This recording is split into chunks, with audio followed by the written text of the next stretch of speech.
continue on with North Africa, Southwest Asia.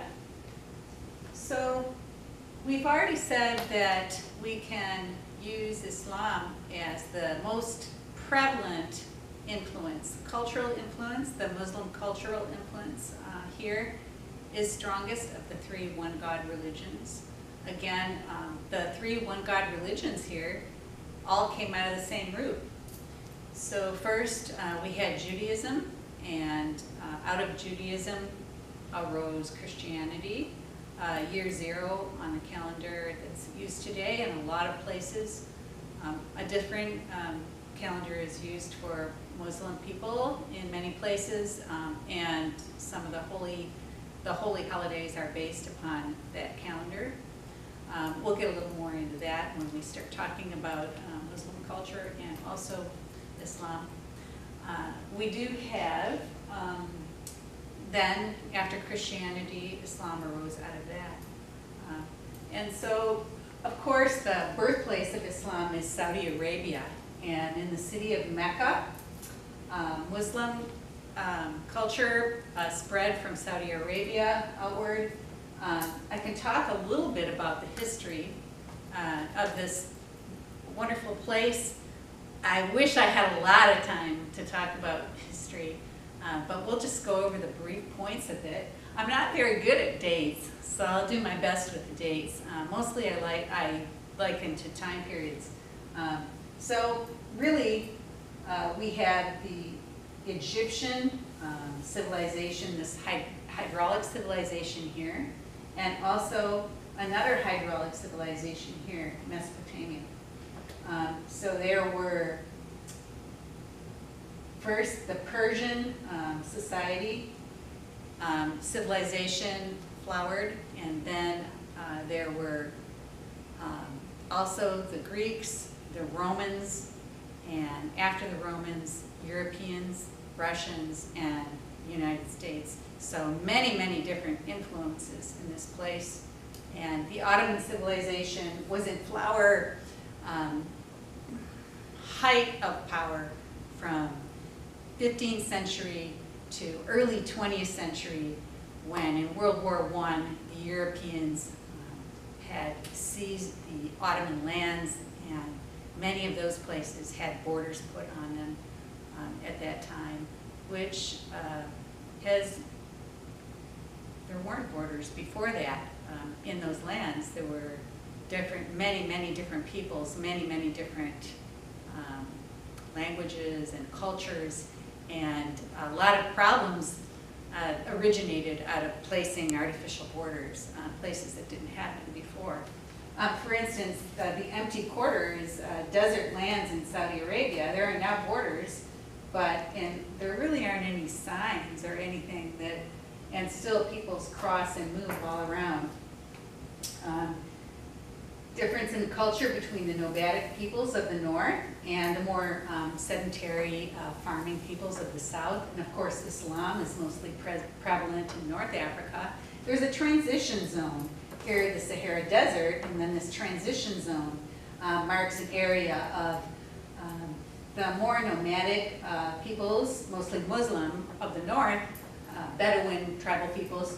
And this Islam and transitional zone here is Islam moving southward into these lands, which are the tribal African peoples that had many African religions, and then Christianity came in with missionaries very strongly in the south here. So this is mostly still Christian and African tribal religions. So let's go ahead and start with the regions. So this region, North Africa, I'll go ahead and name the states then.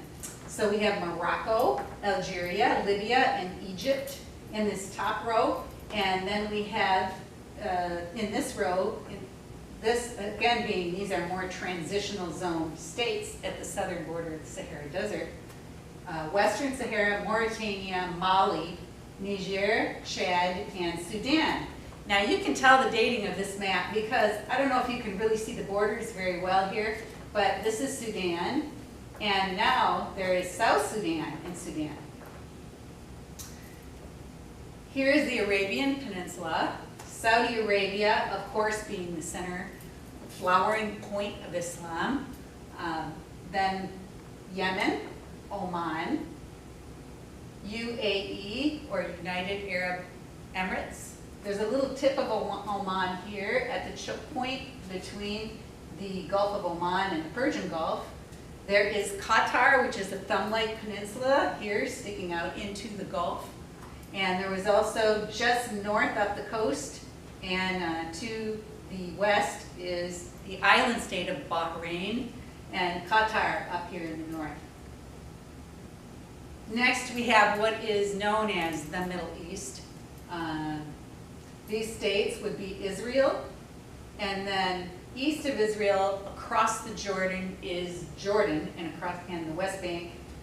We'll talk a little more about the West Bank later, but there's the state of Jordan. And then north of Israel is Lebanon, and Syria surrounds and is north of, also of Lebanon is Syria here.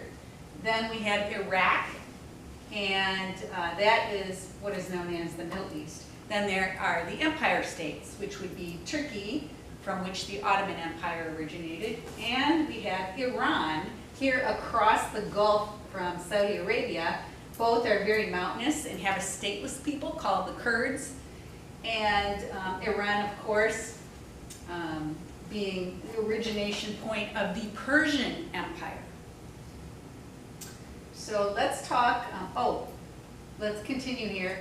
Again, not doing Kurdistan, though that's very much considered part of this realm of North Africa, Southwest Asia, just in the interest of time. So we won't be covering that. So let's go ahead and do the water bodies. Again, we have the Nile River, from which the Nile civilization, a hydraulic civilization, arose roughly 5,000 years ago, maybe longer, probably longer. And this other hydraulic civilization, we have the Tigris and we have the Euphrates, with Baghdad centered right on present-day Iraq, also known as the Garden of Eden in the Old Testament. We have the Mediterranean, of course, and the Black and Caspian Seas, the Persian Gulf, the Gulf of Oman, the Red Sea, and the Arabian Sea. We have the Indian Ocean, which we haven't gotten to yet, but we are now. And of course, the Atlantic, which goes all the way down. And we have the beautiful Atlas Mountains here. There are other mountains. We're just picking out select features right now that we'll be talking about later. And some cities, feature cities. So the feature cities that I'll be talking more about are Cairo, Tripoli, Istanbul, or what was Constantinople, Tehran, Mecca,